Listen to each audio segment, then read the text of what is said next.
Hello fellow crafters, Jadine here, and today is the day that I bring you the first part of making all 20 of these beautiful cards. I was going to do this in one video, but it ended up running really long, obviously, because I made 20 cards, and so there was a lot of process that went into getting everything ready, getting everything cut, and so forth and so on. So video 1, which is the one you're at now, is going to be showing you all the preparation to get ready for card assembling.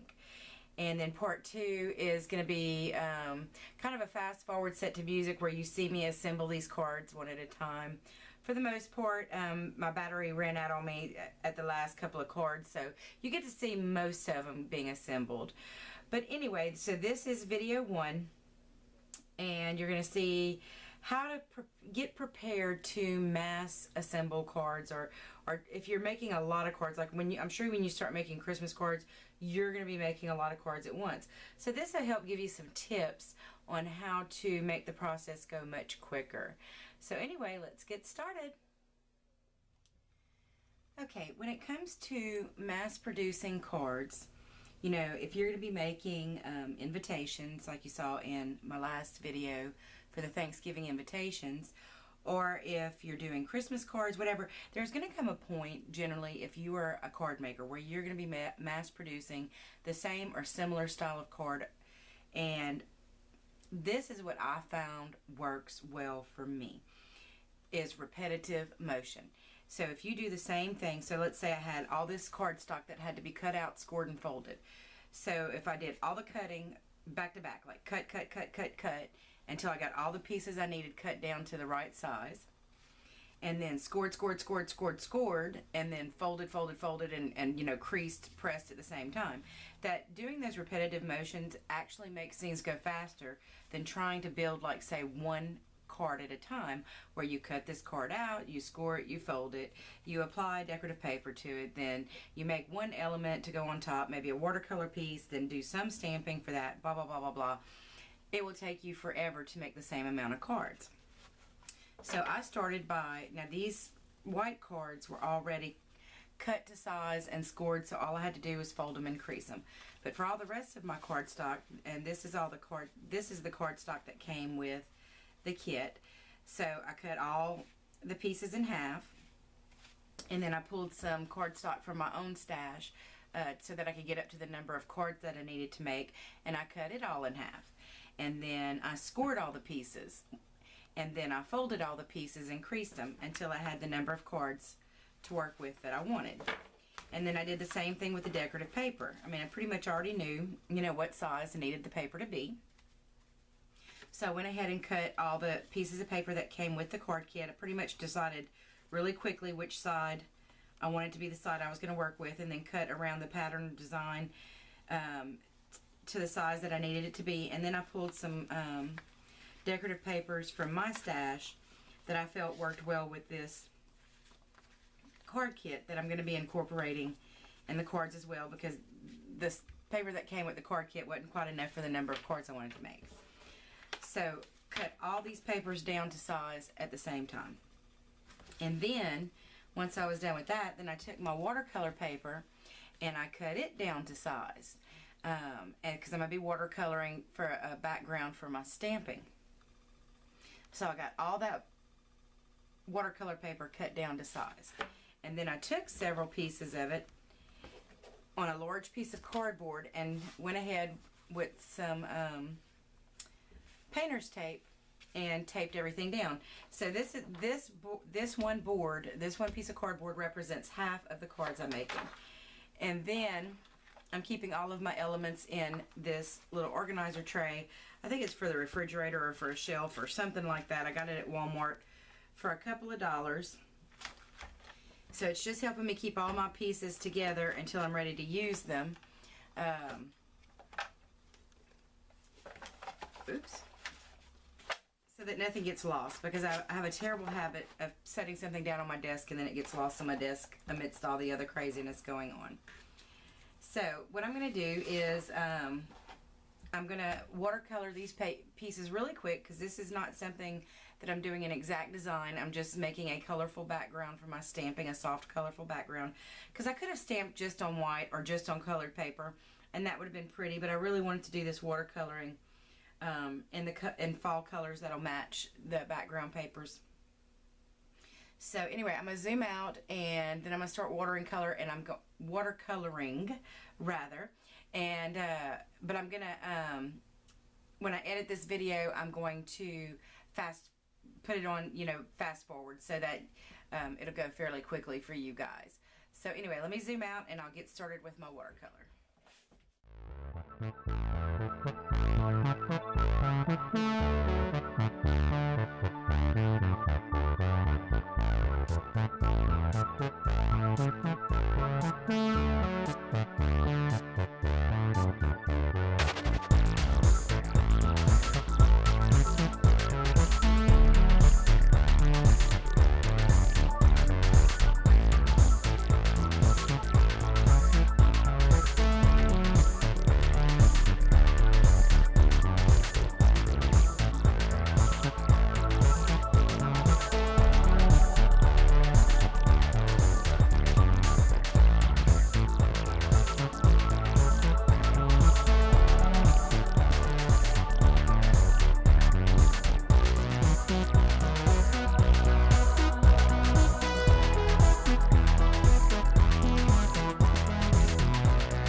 Okay, at this moment, this might look a little bit nuts to you, but when it dries, watercolor always dries softer and more muted in color than when it's wet. So when this is dry, it is going to be a much more muted color, but it is, I think I did a pretty good job mixing colors. The color palette is really pretty for what I've got going on, and I think when I stamp on top of it, the stamping will stand out. And you see I only did 3 panels at a time, because you wet each panel, and as you see, I've got a clean cup of water here and then my rinse cup of water here. So I just wet all 3 panels and then just went in and started dropping color in.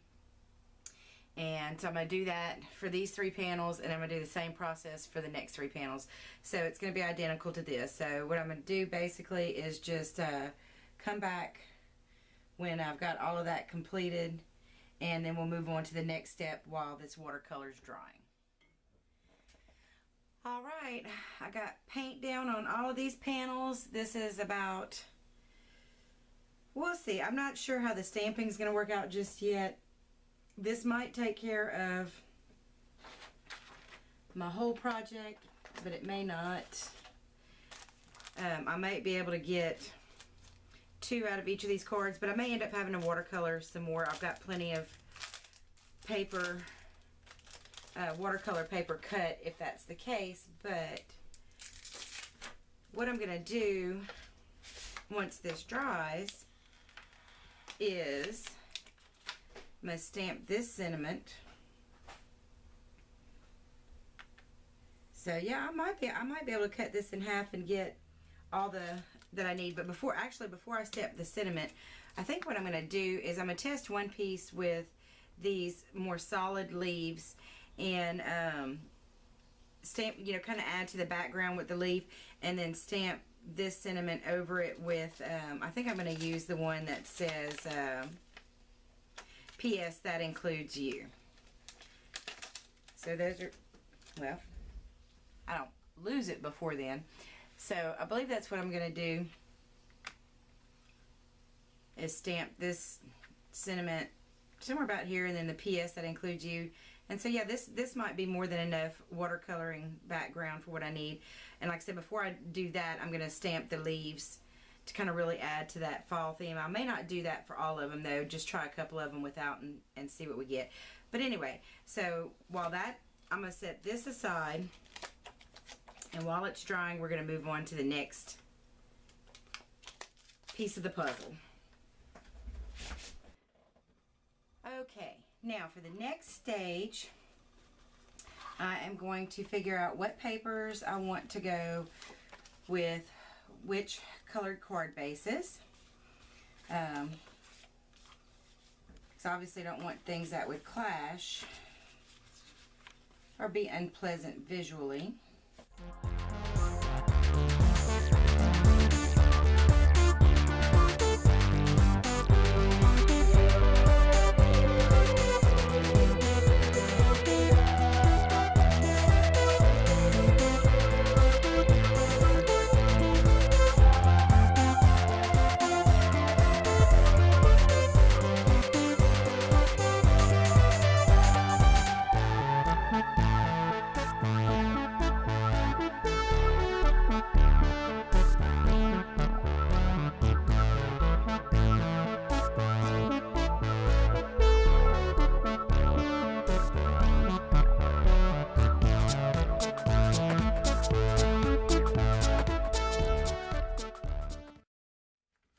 Okay, now I've got all of my background printed paper adhered to all of my cards.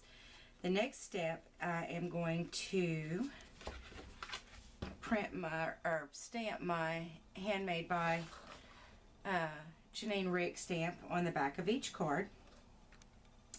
And I'm going to use this pigment ink from Walmart. I really like this pigment ink. It takes a little bit to dry, but I think most pigment ink does. But it stamps beautifully. And it's really inexpensive, so I can't complain. Beautiful image every time. So I'm not going to fold it up and stack them just yet. I'm going to stamp a few, give them a couple minutes to dry, and stamp a few. Because this ink really does dry slow. I mean, that would be about the only complaint I have, but otherwise I think it's beautiful. Okay, I'm actually moving along so quickly here with each of these steps that my watercolors still weren't dry. So I went ahead and took my heat tool and just blasted them real quick, and now what I'm going to do is trim the edges and go ahead and cut them in half and get them ready for stamping. And then all of my Handmade by stamps are dry, and the gold didn't come out all that fantastic on the brown, but that's okay. I really don't know what else I could have used, so I'm just going to go ahead and pick these up and move them aside, put them in my working box so that they stay together and don't get lost. And I'm going to pull my guillotine cutter out and get busy trimming. And I did go ahead and pick out the colors I want to use for stamping. I've got Tangelo by Memento and Cottage Ivy, and also that same gold, Galaxy Gold is what it's called. I don't think at this point I'm going to pull in another color for the leaves, but of course it, you know, just we'll see where the project takes us.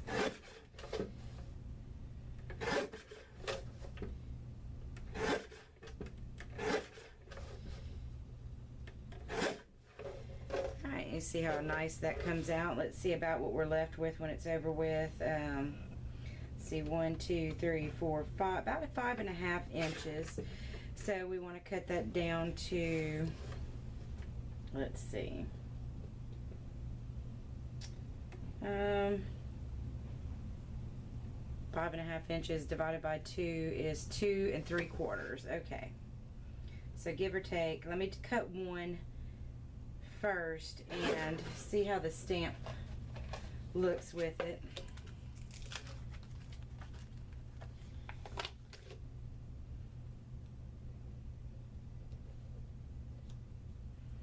I might even end up, you know, before I adhere them to the cord, depending on how much room I need with the other elements per cord, may end up trimming them down even more if that's possible. There we go. Oh, perfect.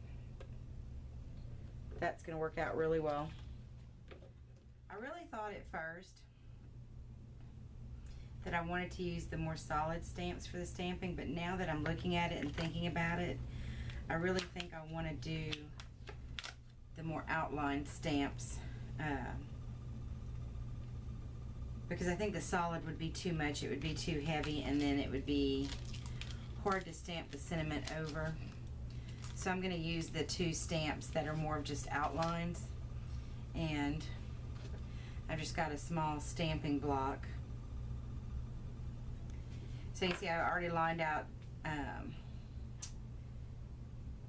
a few pieces to stamp at one time to keep the workflow going, so to speak.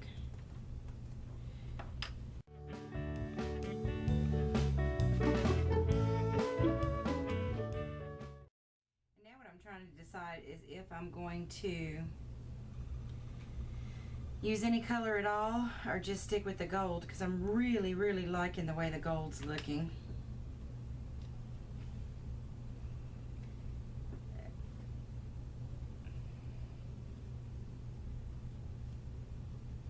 Let me try one with a color and see how I like it.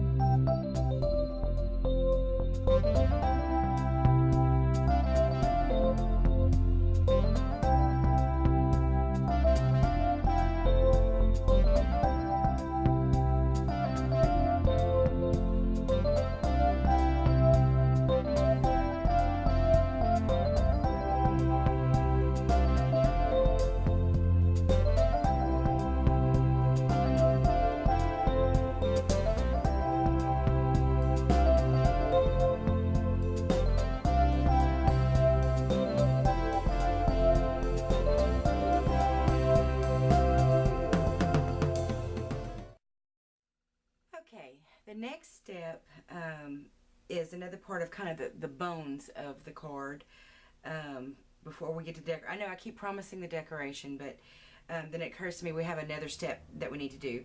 So what that is I've got some just a pad of Post-it notes, and I went ahead and laid out, because I don't have a stamp that already has this thought process. So I took this set of alphabet stamps that I got from an Etsy shop called God Bless Your Art, and I just really like the font. And I'll put a link to her shop below. And so I went ahead and laid out the sentiment that says this card can be re-gifted. So what I'm going to do is ink that up and press it onto the Post-it note, and then put one on the inside of each card. And then once I get done with that, then I'm going to take this thank you from May Made It stamp set called Snow Peaking. It's really a cute stamp set. And so I'm just going to stamp that, you know, on a different Post-it note for each card, and just a thank you at the top, and then just I'm going to write a personal note thanking them for coming to our Thanksgiving celebration. And that's it. So I'm going to go ahead and show you one, and then we will move on to, I promise, we're going to move on to the decorating of the front of the cards. So this is my Ranger Archival ink in watering can. I like it because it's a soft black or dark gray, however you want to look at it.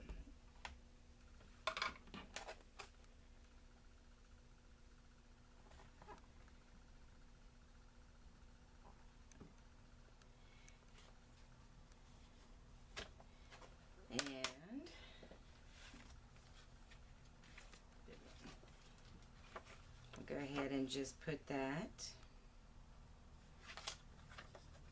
like so, and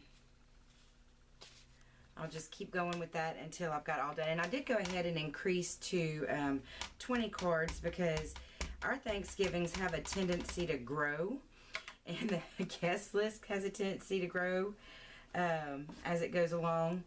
So I decided a few extra wouldn't be a bad idea. We sent out 15 invitations, but since then a few more people have been invited by phone calls, so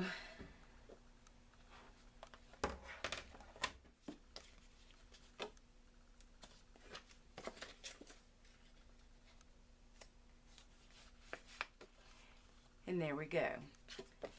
So, and let me go ahead and put the thank you on a smaller block. Actually, let me get a smaller one than that.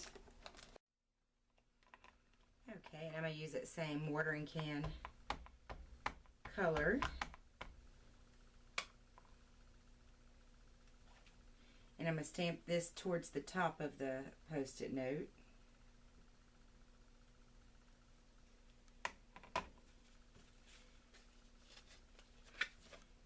And then I'm going to put those on the inside. Actually, on these darker cards, I think I'm going to go ahead and cut a piece of this craft paper colored cardstock to put on the inside of them, because that would be kind of hard to write a sentiment on that dark color. So that's what I'm going to do on the insides of all of the cards.